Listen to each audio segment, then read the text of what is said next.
Imagine your life as a video game. Every action you take, every decision you make, all seemingly under your control. But what if, just like in a game, your choices are predetermined by some unseen code? Every choice, every consequence, all pre-programmed.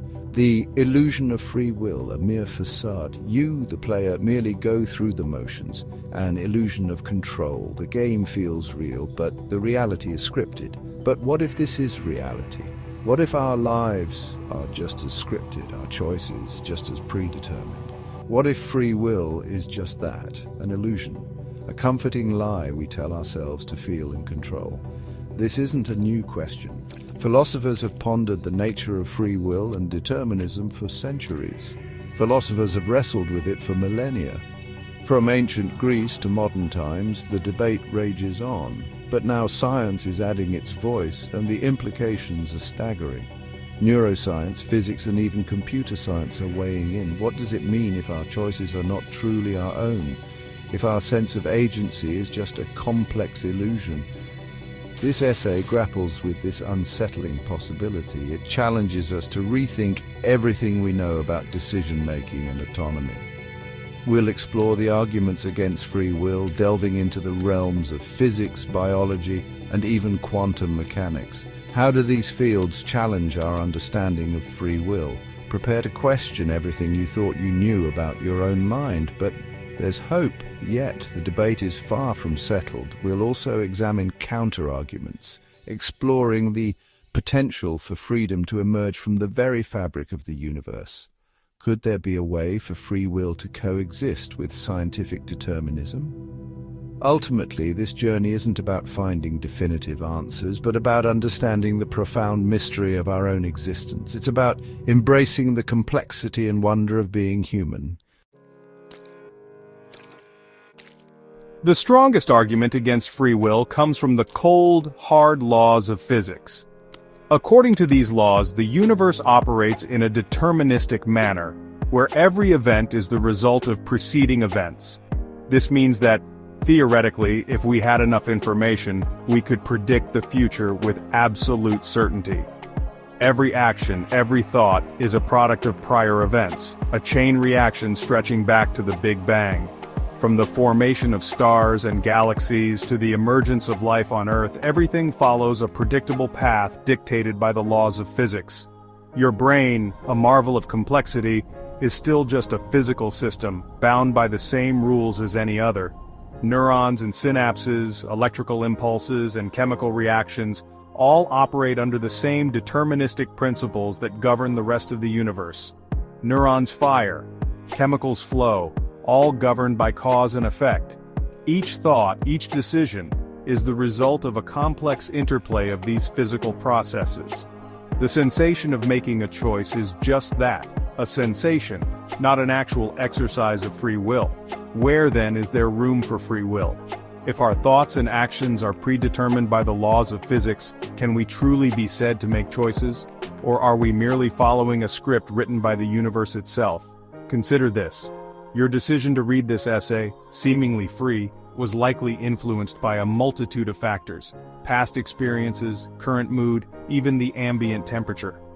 These factors, in turn, were influenced by countless other events, creating a web of causality that stretches back to the dawn of time.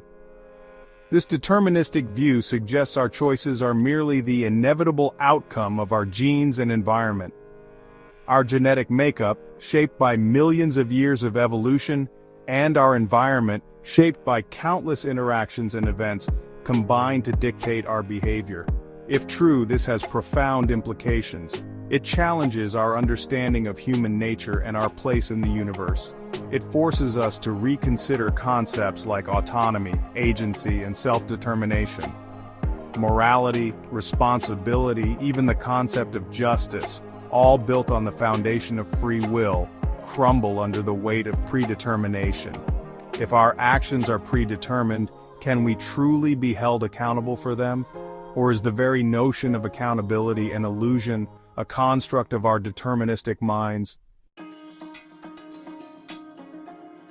But there's a glimmer of hope from a surprising source: quantum mechanics. This branch of physics dealing with the subatomic world introduces an element of randomness into the equation.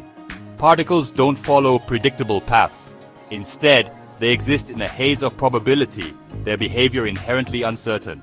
Could this randomness be the source of free will, injecting a dose of unpredictability into our supposedly predetermined lives? Unfortunately, it's not that simple. While quantum randomness might introduce an element of chance, it's not the same as free will. A random choice isn't necessarily a free one. Imagine flipping a coin to make a decision.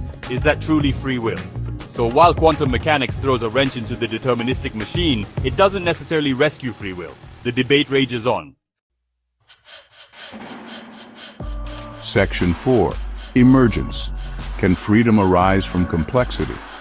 Let's shift gears and explore another intriguing possibility: emergence. This concept suggests that new properties can arise from complex systems, properties not present in their individual parts. Think of a snowflake. Its intricate beauty isn't found in individual water molecules, but emerges from their interactions. Similarly, our consciousness, our sense of self, could be an emergent property of the brain's complexity. Could free will be another example of emergence? Perhaps it arises not from individual neurons, but from their intricate interplay, a symphony of electrical and chemical signals giving rise to something wholly new. This idea is still speculative, but it offers a tantalizing possibility: that free will might exist on a different level, beyond the reach of simple cause and effect explanations. Section 5. The practicality of choice living with free will. While the debate over the fundamental nature of free will continues, there's another aspect to consider: its practical implications. How does the concept of free will influence our daily lives, our decisions, and our interactions with others? This is a question that transcends philosophical discourse and enters the realm of everyday experience. Even if free will is an illusion, we experience it as real. Our perception of making choices, whether big or small, is a fundamental part of our human experience. From deciding what to eat for breakfast to choosing a career path, these decisions shape our identity and our journey through life. We feel the weight of our choices, the responsibility for our actions. This sense of responsibility can be both a burden and a motivator. It drives us to reflect on our decisions, to learn from our mistakes, and to strive for better outcomes in the future. This subjective experience, regardless of its underlying cause, shapes our lives. It influences our goals, our relationships, and our sense of purpose. The belief in free will empowers us to take control of our destiny, to set goals, and to pursue them with determination. It's what allows us to hold ourselves accountable, to strive for self-improvement, to build a just and moral society. Accountability is a cornerstone of personal growth and societal progress. Without the belief in free will, the foundation of our legal and ethical systems would be fundamentally altered. Therefore, perhaps the more relevant question isn't whether free will truly exists in an objective sense, but how we choose to live with the experience of it. How do we navigate our lives with the belief that our choices matter? This perspective can lead to a more fulfilling and intentional way of living. If we act as if we have free will, making conscious choices and taking responsibility for them, does it matter if it's ultimately an illusion? The act of making decisions and owning their consequences can lead to a more empowered and proactive approach to life. The practical reality of choice, then, might be a more valuable consideration than the philosophical debate about its true nature. By focusing on how we live with the concept of free will, we can find meaning and purpose in our actions, regardless of the ultimate truth behind our ability to choose. Section 6. Conclusion: the illusion that matters. We've journeyed through the heart of a complex and unsettling debate. The evidence against free will, particularly from a deterministic viewpoint, is compelling. Yet quantum mechanics and the concept of emergence offer intriguing counter-arguments. While a definitive answer remains elusive, this exploration forces us to confront a fundamental truth, the limitations of our understanding. We may never fully grasp the nature of consciousness, of free will, of our own existence, but perhaps that's okay. The experience of free will, whether illusory or not, is a powerful force in our lives. It shapes our choices, our values, our very sense of self. And in the end, isn't that what truly matters? So I leave you with this. If free will is an illusion, is it an illusion worth embracing?